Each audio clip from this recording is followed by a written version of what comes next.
Bonsoir. Ce soir, c'est Mamie qui raconte l'histoire de la vieille et le chat Murat. Il y a fort longtemps, au royaume du pays d'autrefois, vivait dans une masure au fond de la forêt une vieille femme, usée, voûtée, ridée.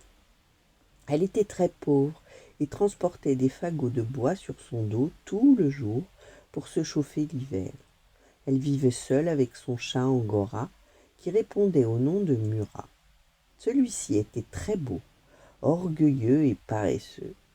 Il passait son temps à se prélasser devant les feux de cheminée que la vieille allumait. Il ne chassait pas, il ne courait pas, il ne ronronnait jamais, au grand désespoir de sa maîtresse. Elle avait beau le caresser, le chauffer, le nourrir, lui donner son plus beau coussin, rien n'y faisait.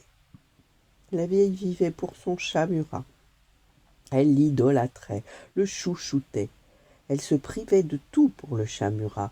Lui s'en moquait. Il trouvait tout cela naturel. Lorsque la vieille ne faisait pas ce qu'il désirait, il se levait, s'étirait et sortait de la masure d'un pas méprisant. Alors la vieille pleurait. « Je t'en prie, Murat, ne me laisse pas seule. Dis-moi ce que je te ferait plaisir et je le ferai. » « Pfff !» disait le chat méprisant. « Que pourrais-je faire pour que ce chat soit plus heureux ?» se disait la vieille. « Si j'avais de l'or, je pourrais lui offrir tout ce qu'il y a de plus beau, les mets les plus délicieux. Ainsi il serait plus heureux et il ronronnerait.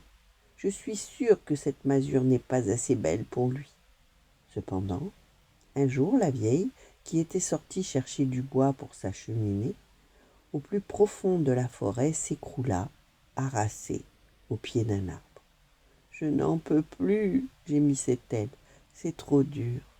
Mes jambes ne me portent plus. » La nuit tomba et la vieille, assise au pied de l'arbre, pleurait à chaudes larmes. « Que va devenir Murat si je ne lui apporte pas de quoi se chauffer?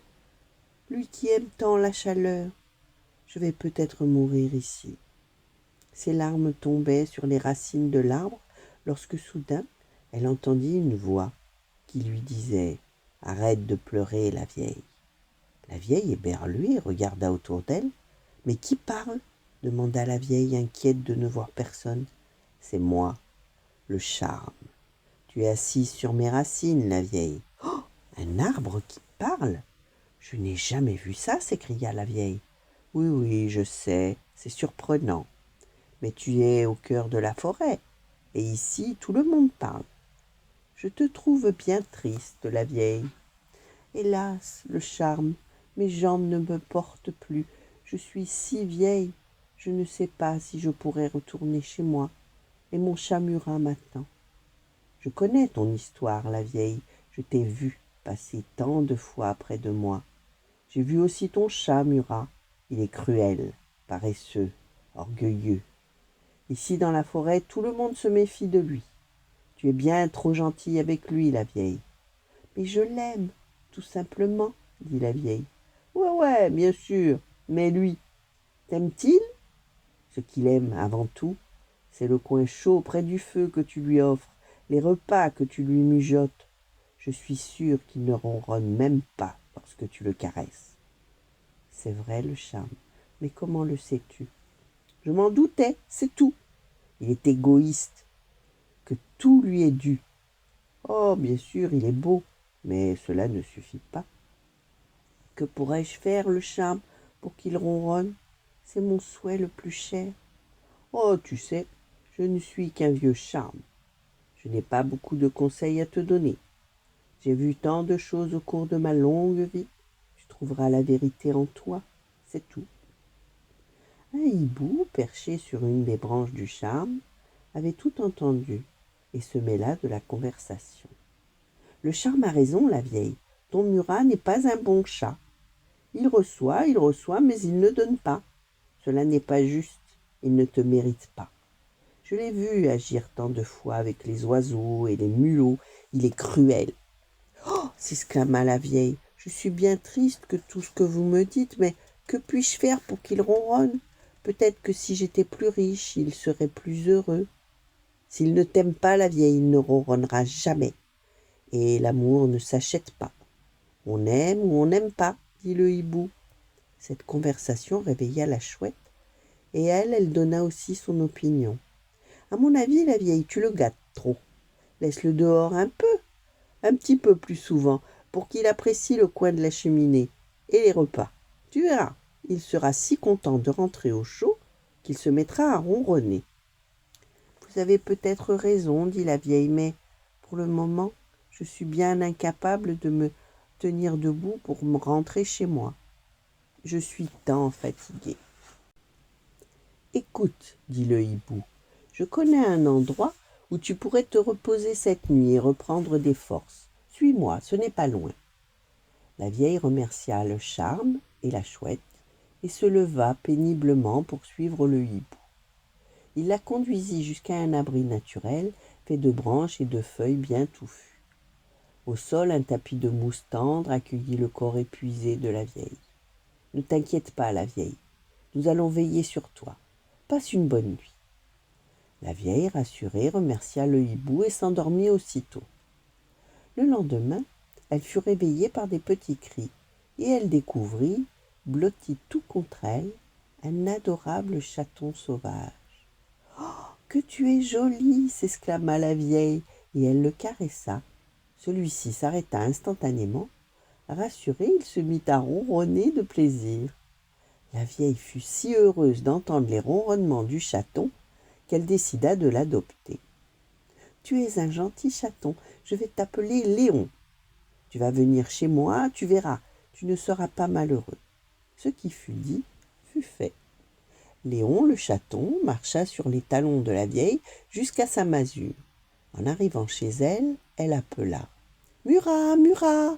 Mais celui-ci ne revint pas. Pour la première fois, la vieille ne pleura pas. Elle s'occupa de Léon et l'installa devant la cheminée. Aussitôt, Léon le chaton se mit à ronronner de plaisir sous les yeux émerveillés de la vieille. Le soir même, le chat Murat vint gratter à la porte. La vieille vint lui ouvrir. « Ah, enfin, Murat, où étais-tu passé ?» Le chat orgueilleux passa d'un air hautain devant la vieille et se dirigea vers son coussin favori placé devant la cheminée. À sa grande surprise, celui-ci était occupé par une horrible petite boule de poils. Il se fâcha, se hérissa et feula méchamment. Le chaton prit peur et courut se cacher dans les jupes de la vieille. « Assez, Murat, ça suffit !» se fâcha la vieille. Le chat Murat regarda d'un air mauvais Léon le chaton, et toute griffe dehors, il s'apprêtait à prendre le coussin sauvagement, lorsque la vieille intervint. « Non, Murat, c'est fini. À présent, tu dormiras sur un autre coussin. C'est cela ou rien. » Le chat, stupéfait, regarda la vieille incrédule. « Quoi ? Cet horrible chaton qui avait volé sa place, à cause de lui, la vieille ne l'aimait plus. » Le chat Murat, tout penaud, réalisa qu'il ne faisait plus la loi dans son logis et s'installa sur le second coussin qui était moins bien placé et se roula en boule en pensant qu'il avait été bien sot de ne jamais montrer son attachement à la vieille. À présent, elle ne voulait pas perdre son affection. Il n'allait pas laisser Léon, le chaton, prendre sa place dans le cœur de la vieille. Celle-ci s'assit sur son unique chaise entre Murat et Léon. Et soudain, on entendit dans la pièce un ronronnement si beau, si fort que la vieille en fut bouleversée. Le chat Murat ronronnait enfin. Il l'aimait donc.